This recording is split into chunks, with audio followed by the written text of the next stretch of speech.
distinguished guests, including our presidents and first ladies, government officials, foreign dignitaries, and friends. Jeb, Neil, Marvin, Daro, and I, and our families, thank you all for being here. I once heard it said of man that the idea is to die young as late as possible. At age 85, a favorite pastime of George H.W. Bush was firing up his boat, the Fidelity, and opening up the 300 horsepower engines to fly, joyfully fly, across the Atlantic with the Secret Service boats straining to keep up. At age 90, George H.W. Bush parachuted out of an aircraft and landed on the grounds of St. Anne's by the Sea in Kennebunkport, Maine, the church where his mom was married and where he worshiped often. Mother liked to say he chose the location just in case the chute didn't open. In his 90s, he took great delight when his closest pal, James A. Baker, smuggled a bottle of Grey Goose vodka into his hospital room. Apparently, it paired well with the steak Baker had delivered from Morton's. To his very last days, Dad's life was instructive. As he aged, he taught us how to grow with dignity, humor, and kindness. And when the good Lord finally called, how to meet him with courage and with the joy of the promise of what lies ahead. One reason Dad knew how to die young is that he almost did it, twice. When he was a teenager, a staph infection nearly took his life. A few years later, he was alone in the Pacific on a life raft, praying that his rescuers would find him before the enemy did. God answered those prayers. It turned out he had other plans for George H.W. Bush. For Dad's part, I think those brushes with death made him cherish the gift of life, and he vowed to live every day to the fullest. Dad was always busy, a man in constant motion, but never too busy to share his love of life with those around him. He taught us to love the outdoors. He loved watching dogs flush a covey. He loved landing the elusive striper. And once confined to a wheelchair, he seemed happiest sitting in his favorite perch on the back porch at Walker's Point, contemplating the majesty of the Atlantic. The horizons he saw were bright and hopeful. He was a genuinely optimistic man, and that optimism guided his children and made each of us believe that anything was possible. He continually broadened his horizons with daring decisions. He was a patriot. After high school, he put college on hold and became a Navy fighter pilot as World War II broke out. Like many of his generation, he never talked about his service until his time as a public figure forced his hand. We learned of the attack on Chichijima, the mission completed, the shoot-down. We learned of the death of his crewmates, whom he thought about throughout his entire life. And we learned of the rescue. And then another audacious decision. He moved his young family from the comforts of the East Coast to Odessa, Texas. He and Mom adjusted to their arid surroundings quickly. He was a tolerant man. After all, he was kind and neighborly to the women with whom he, Mom, and I shared a bathroom in our small duplex. Even after he learned their profession, ladies of the night. Dad could relate to people from all walks of life. He was an empathetic man. He valued character over pedigree, and he was no cynic. He looked for the good in each person, and he usually found it. Dad taught us that public service is noble and necessary, that one can serve with integrity, and hold true to the important values like faith and family. He strongly believed that it was important to give back to the community and country in which one lived. He recognized that serving others enriched the giver's soul. To us, his was the brightest of 1,000 points of light. In victory, he shared credit. When he lost, he shouldered the blame. He accepted that failure is a part of living a full life, but taught us never to be defined by failure. He showed us how setbacks can strengthen.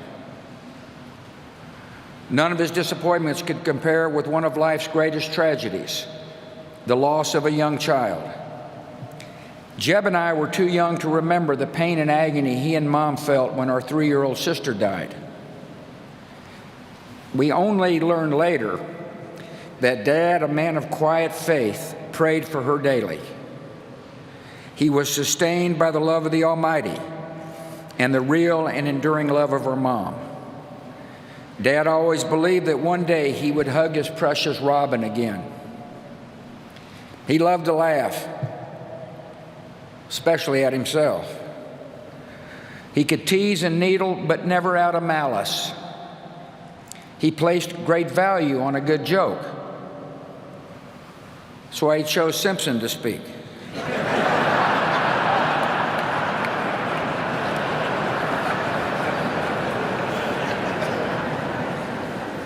On email, he had a circle of friends with whom he shared or received the latest jokes.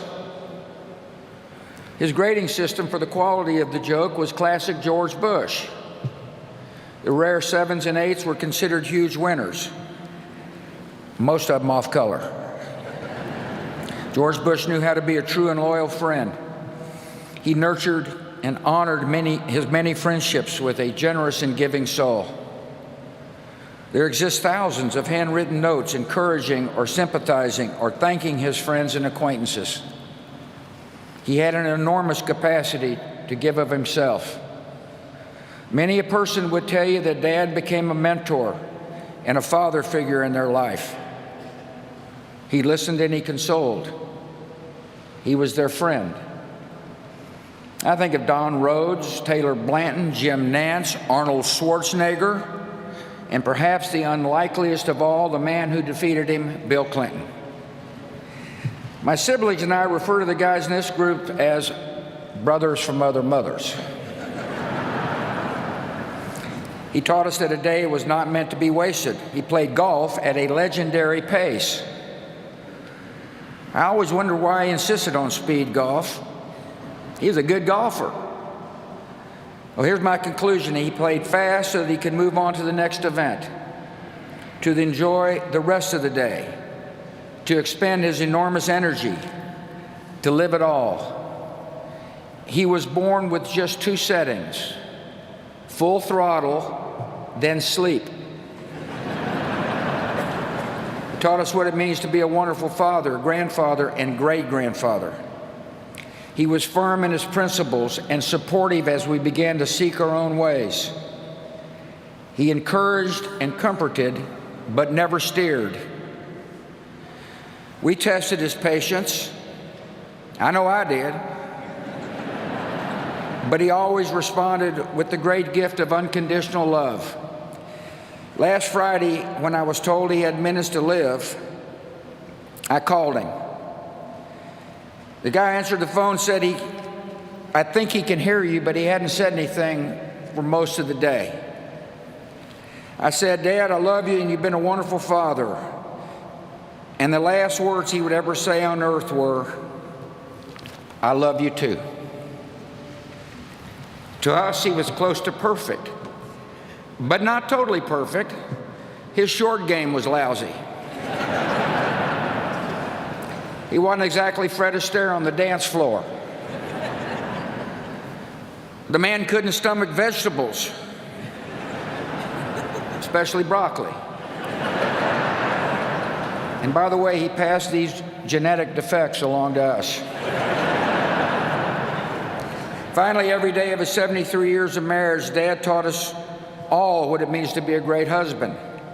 He married a sweetheart. He adored her. He laughed and cried with her. He was dedicated to her totally. In his old age, Dad enjoyed watching police show reruns, the volume on high, all the while holding Mom's hand. After Mom died, Dad was strong, but all he really wanted to do was hold Mom's hand again. Of course, Dad taught me another special lesson. He showed me what it means to be a president who serves with integrity, leads with courage, and acts with love in his heart for the citizens of our country. When the history books are written, they will say that George H.W. Bush was a great president of the United States, a diplomat of unmatched skill, a commander-in-chief of formidable accomplishment, and a gentleman who executed the duties of his office with dignity and honor. In his inaugural address, the 41st President of the United States said this: "We cannot hope only to leave our children a bigger car, a bigger bank account. We must hope to give them a sense of what it means to be a loyal friend, a loving parent, a citizen who leaves his home, his neighborhood, and town better than he found it." What do we want the men and women who work with us to say when we are no longer there? That we were more driven to succeed than anyone around us, or that we stopped to ask if a sick child had gotten better and stayed a moment there to trade a word of friendship? Well, Dad, we're going to remember you for exactly that and much more. And we're going to miss you. Your decency, sincerity, and kind soul will stay with us forever. So through our tears, let us know the blessings of knowing and loving you, a great and noble man, the best father a son or daughter could have. And in our grief, let us smile knowing that Dad is hugging Robin and holding Mom's hand again.